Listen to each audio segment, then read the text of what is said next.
G'day ladies and gents, welcome to 2022. This is Talking 4x4. We're back again with a big season ahead of us. And in this topic, the first topic of the year, we're going to talk about solar for travel and camping. So anyone who needs to know what they need or all the little layman's terms tips and all those kind of things, this is the show you want to watch. And not because I'm here, because my guest Heiner is here. Hey Ronny. How you going, Heiner? Good, yourself? Very good, mate. Cool, Very good to be back.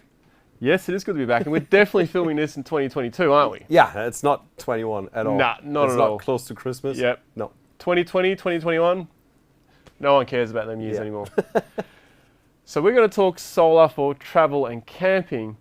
You being an expert, you're going to have to loosen up your terminology a little bit. Dial it down a bit. Like you're talking to me. I will try. You just got to stop The average person. Yeah. When it happens, you just stop me and I'll try to explain it in a different way. Because at the end of this video, all the stuff that you want to know more about in detail, well, there's going to be some good educational links to Heiner's videos over on, what do you call that one? Ready to Drive Anywhere. We started our own YouTube channel and we got a whole lot of educational videos on there. We call it Heiner's Workshop Lessons. And we got a lot covered on theories on auto electrics and solar, chargers, batteries, the whole lot. And this is for people who want to do DIY? Yeah. That's exactly aimed at the DIYer. Perfect, so guys. you get the idea about the electrical background. It's like if you watch the whole season, you can basically build your own setup. Perfect. We might talk a bit more about that at the very end, so you know which links to look for. But I think we should start this topic by your preferred method of solar. Just talk us through your Hilux, your N70 Hilux. Yeah. How you camp with your vehicle, with your solar, how you prefer it, your preference. My personal preference, and what I also build for customers a lot, is a small panel on the roof, just enough to keep the fridge going and keep the secondary battery topped up to make sure it's always charged. But that roof solar panel is usually not doing a great deal for you when you're actually parked up somewhere because you try to be in the shade. And then I also have a plug-in panel. So I always find a small panel on the roof, but a big plug-in panel, because when a blanket or panel? It doesn't really matter. I use a blanket because I find that easier to pack. I find the big folding panels, but they're like a table. You never know where to put them. yeah. Big flat chunky thing. You can't just make it bang around anywhere. No, exactly. And a solar blanket folds together neatly. It's brilliant. And I try to oversize that by a factor of 2. So if I need a 150 watt panel, I get it to 300 watt. And there's a good point for that, and we'll get to that a bit later on, what you can expect from 100 watts. Yeah. That'll be a good thing to get to. So what do you prefer as a setup, as a solar setup in yours? Well, that's an interesting question, because I would have given you a different answer until I had built the Hilux and now built the Cruiser again. So on the 79, I always used to have 2 solar panels. Yeah. And they were both powering the back battery. And that was sufficient enough for me. I didn't need a blanket. And then I split them. I split one to the front secondary and one to the third battery. Yeah. And that kind of worked as well. But now I've gone away from that, as you know, because you did the whole electrical build on the Cruiser now. Yeah. And now that I'm comparing that to after driving the Hilux for almost 2 years, a year and a half, I've realised how much I miss solar and how much I feel like I made a mistake with the Hilux build. I didn't put a solar panel on it. Yeah. And much of that was because the roof rating, I couldn't put any more on it. And the roof rack's smaller. I can't really fit a decent panel on it. Yeah, good, yeah. So the idea was to put a panel on the load lid, but then I can't really load it with anything.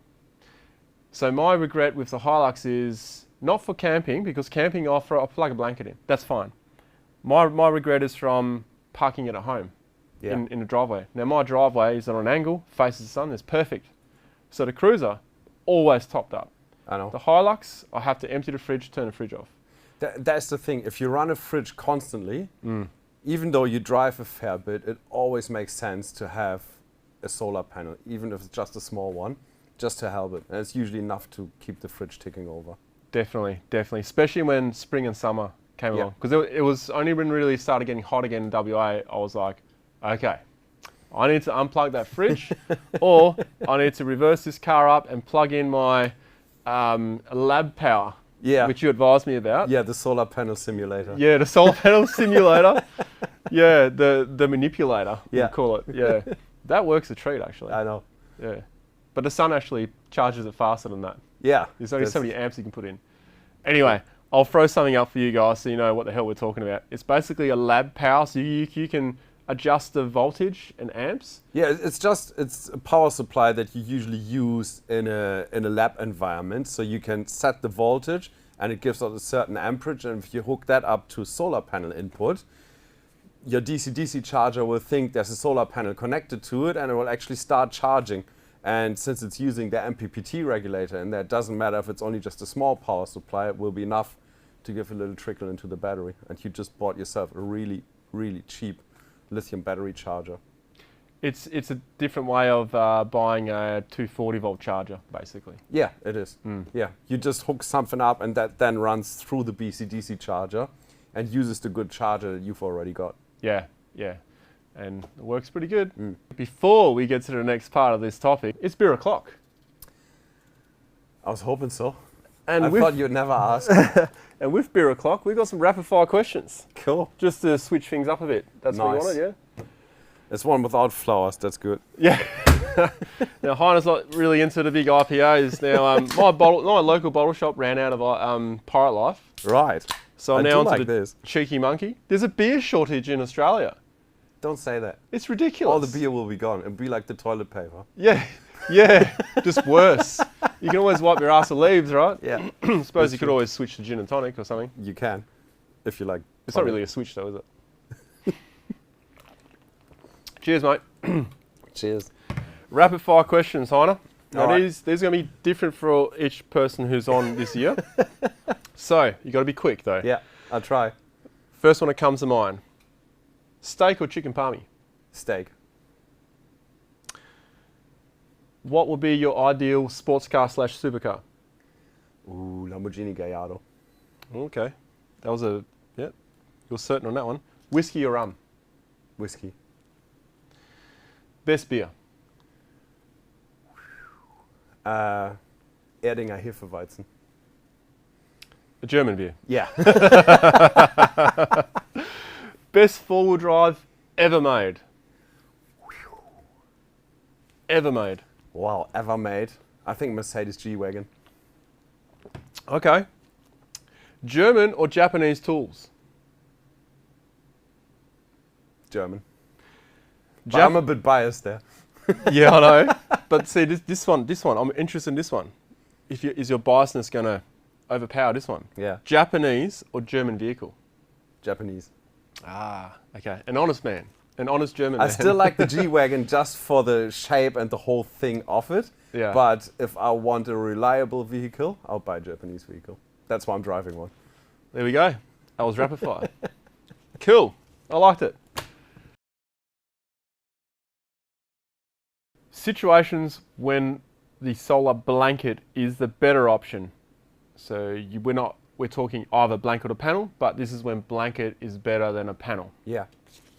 I would always prefer a panel if somebody hasn't got anything running in their car. It is purely for when somebody goes camping. And people say, like, I only run stuff when I'm camping, but then I'm stationary for a few days. Definitely use a blanket because you'll be in the shade. You don't need a panel on the roof at all because you never use it when you're not camping. So just use a blanket, plug that in. You can throw that in the sun. You can be in the shade, and it will do everything you need. With an extension cord of, I would say 10 meters. Do you agree there? Yeah. What we usually do is have a 5 meter and a 10 meter extension cord. Yeah. Because then you can have a 5, a 10, and a 15 meter cord just in case you need it. Ah. So, because most solar blankets come with a 5 meter, if somebody needs an extension cord, we go just get a 10 meter extension cord instead of another 5 meter. Sure. Because then you're actually covered for 3 different lengths if you need to. Do you lose power over that 15 meters? You do a bit. You definitely will lose a bit power, but it's not massive. Okay, nothing to worry about then. It will be a bit, maybe you lose 5%. Ah, yeah, 5%. Yeah. Yeah, I will not be a lot more. sure. Okay.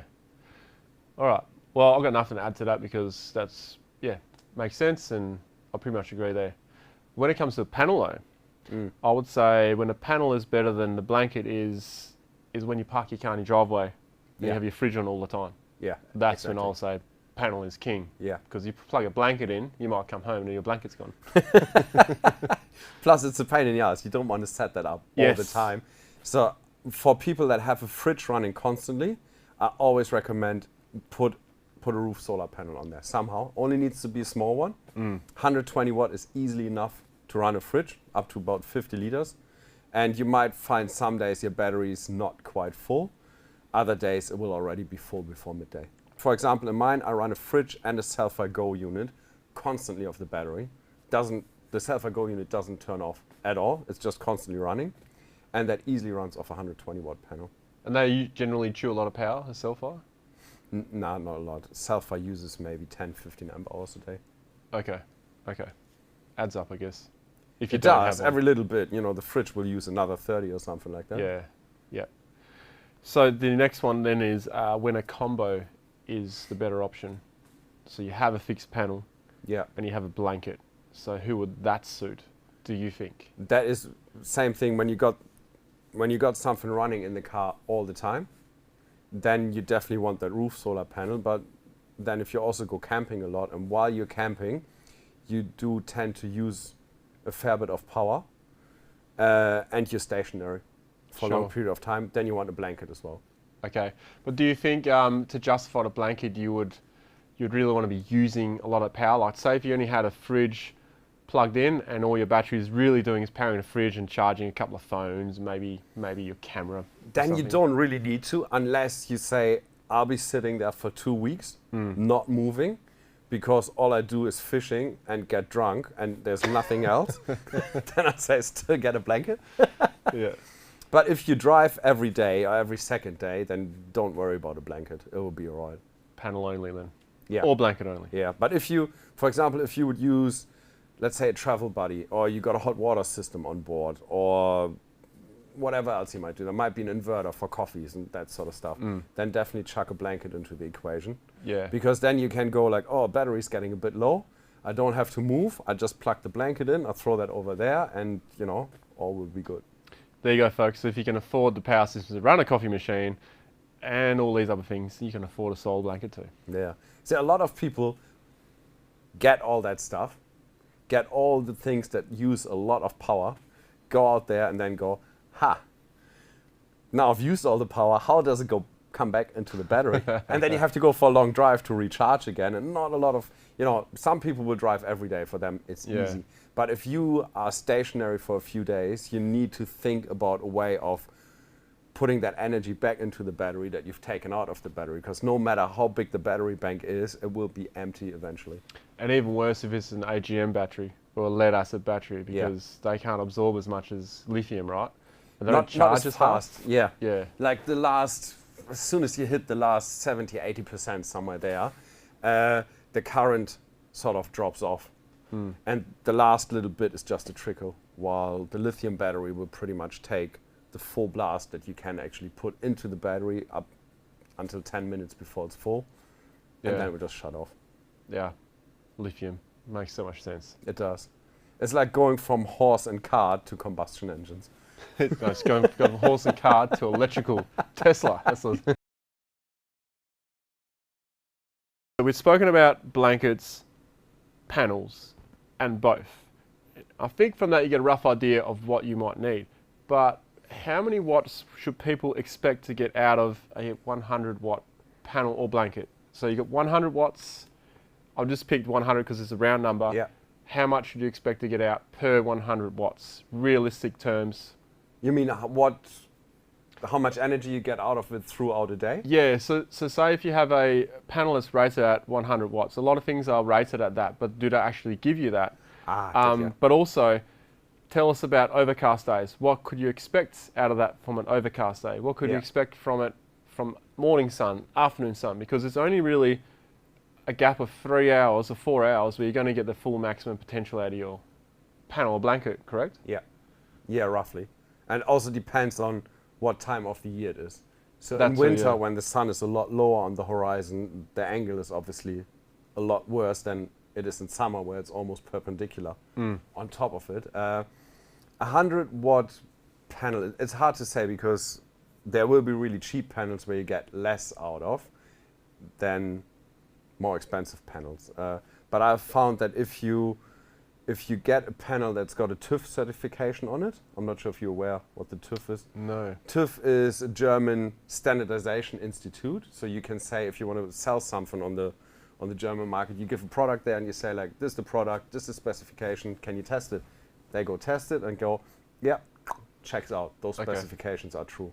So if you get something that got that certification on it, then you know it's been tested to a certain standard by an institution that is a third-party institute, so it's not just not biased or anything. Bullshit that's on there.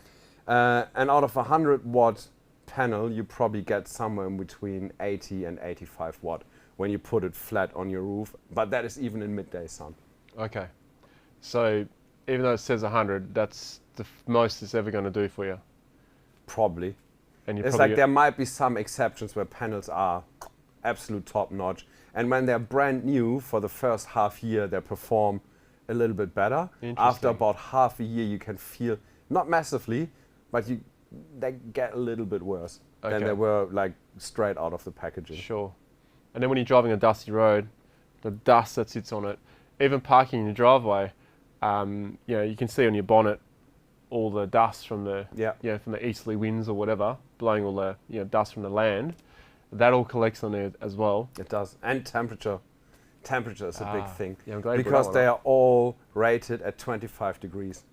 So that doesn't happen very often. No. So if you ever want to try it, for example, if you got a battery monitor where you can see the amperage going in and out, try having that relatively steady with no clouds and then just put water on your panel. You will see the amperage going up for, obviously, cooling it down. The water needs to be off the panel again. It needs to be dry again so that the water doesn't affect the light coming through. Yeah, sure, it doesn't. Yeah. But once it's still cold, you see that the amperage goes up slightly. If it gets hot, it drops down slightly again. Interesting. So temperature is really important for solar panels. That's why you should never mount a solar panel flat onto a surface without any ventilation behind it, because it acts like a greenhouse. And then the panel easily gets up to 100 degrees. Okay, and I take it that'll pretty much deteriorate the life of the panel as well. Not 100% sure if it deteriorates the lifespan, but what it does is it reduces the output voltage. Okay. And it can even get to a point where your charger cannot get into bulk charge mode, but will just stay in a float charge mode because the voltage of the panel has dropped down too far. Okay. So and then people think like my solar system doesn't work, especially in peak conditions in summer when it's stinking hot and the sun is shining like crazy. And that's usually your problems. That's right. And that's also where you get problems with cheap panels, because a lot of cheap panels have a lower output voltage. If you, for example, look at, I can't say any brand names, I think, but I can beep them out. At Royal Panels, I would say. Oh, okay, yeah. They only got 15 volt output voltage. So there's not a lot from 15 volt when they drop to about 14.6, 14.2 volt, where your battery, where maximum battery voltage is. Slightly more expensive panels. Aren't they meant to be about 20 volts or something? Yeah, that's right. But if you get a cheap panel that you can sell for really cheap, obviously something's got to give. So that's the quality difference. There you go. Don't buy Queen's panels. Is that why we keep seeing them out in the bush? Yeah. That's why you usually see them in rubbish bins as well. Especially both from outback cleanups. Yeah. You keep sending me photos of them. Let's go to MPPT versus PWM. Now, before people, I know to a lot of people this is like, what are you talking about? Heiner's going to explain exactly what I'm talking about here, because I've actually forgotten which one's the better one. Now I'm going to 50-50 stab in the dark. MPPT is a better one. Yeah. Good. Okay. So the PWM, you can explain the abbreviations and give us layman's terms. Yeah. Which one to go for? I start with PWM. This is usually not the one to go for. That stands for pulse width modulation. So what happens there? A PWM controller is just a overglorified switch, really. What it does is it will just switch the solar panel on and off a few thousand times a second. So if the solar panel has got an output voltage of 20 volt and you want to charge at 10 volt, what it will do is it will switch the solar panel on and off 50% of the time on, 50% of the time off, on, off, really fast, and so it halves the output voltage of the panel to match your battery. but that also results in 50% efficiency because your panel is switched off half of the time, if that makes sense. Yes. It actually, they are really good if your panel output voltage is really close to your battery voltage. So if you use a PWM controller together with a Queen's panel, and they're really close to each other, it can actually work quite well. Okay. But the one to go for is usually a MPPT, charge regulator. That stands for maximum power point tracking. So an MPPT regulator will constantly drive the voltage of the solar panel slightly up and down and see where it can extract most current out of it, and will always drive the solar panel into its maximum power point. It's like there's a computer algorithm going on in there that will always hunt for the best point of voltage and current combined together, and then it can transform that voltage into the right charge voltage and current for the battery. Okay. And they are 95 to 98% efficient. So there's the big difference. They're a lot more expensive. You can buy a PWM controller for $5 from China, while MPPT regulator, usually if it's one that's at least half decent, is from $100 onwards. That's a big difference. It $95 question there.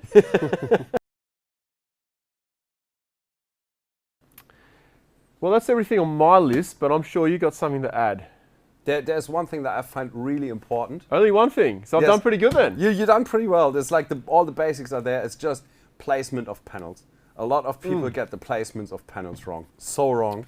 The worst ones that I see is actually people hanging solar blankets off the side of their awnings. Oh, that's funny. That is so funny. Because you look at it, there's somebody who's got a $2,000 Red Arc solar blanket and hangs off the side of the car and it's doing absolutely nothing. Honestly, I think it's look at my panel. Oh, you reckon that's what it's for? I reckon that's what it is.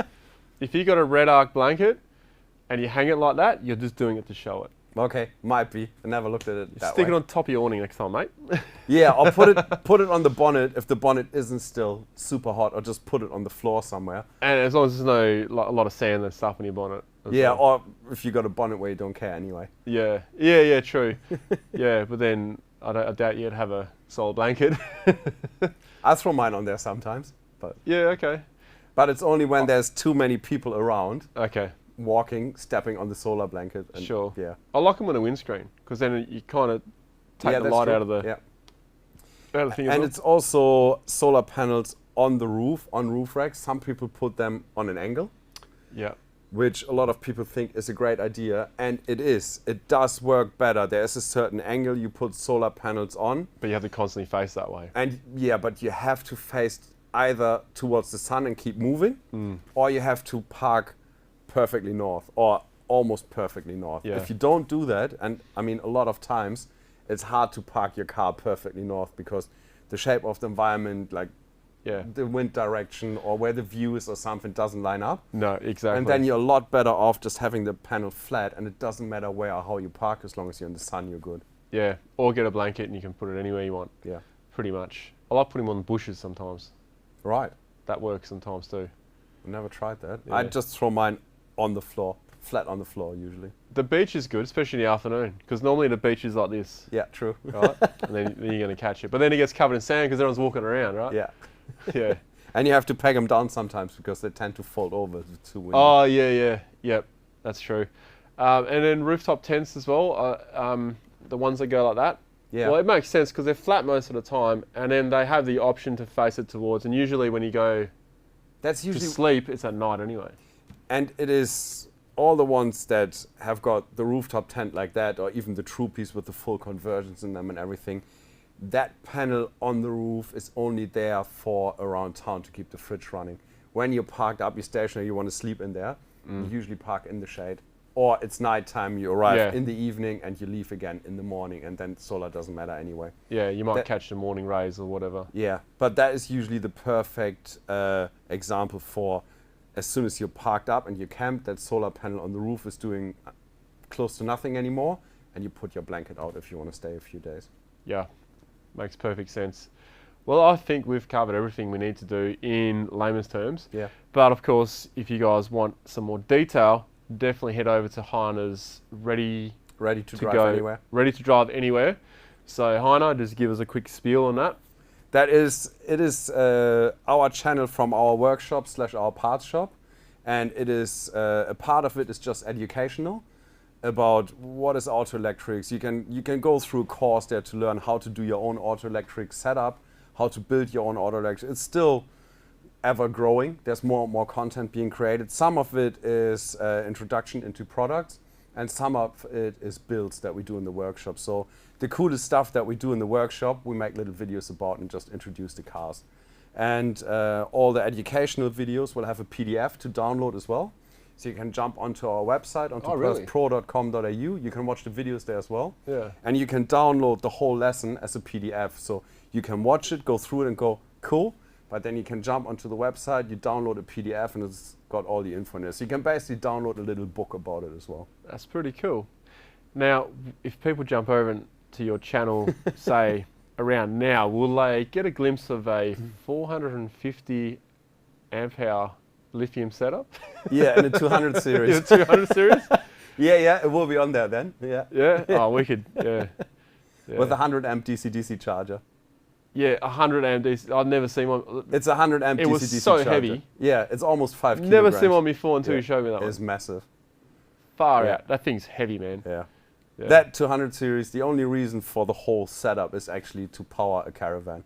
So you can plug in your caravan into the back of the 200 series with a 15 amp connector and run your whole 240 volt system of the caravan. Moly. That is insane. And then you drive next day, and after 4 hours of driving, your batteries are full again. Wow. He's like halfway to the future. Yeah. Driving around in a diesel generator, basically. Yeah, very expensive diesel generator. Yeah, very expensive diesel generator, that's right. All right, Heiner, cheers, mate. Cheers, mate. Good to be here again. And cheers for watching, guys. And Thank you. I'm sure we'll have you back on at some stage. We'll talk about some other electrical stuff. So, guys, if you got any questions about any other topics you want to talk about with Heiner as well, put them down below. Yeah, and let us know. We'll see what we can do. And, of course, there'll be links to Heiner's educational videos down below as well, and previous Talking 4x4s. So, take it easy, guys. See you next time. Cool. Thanks. See ya. This isn't bad, this one. Cheeky monkey. Cool. I enjoy this one here, actually.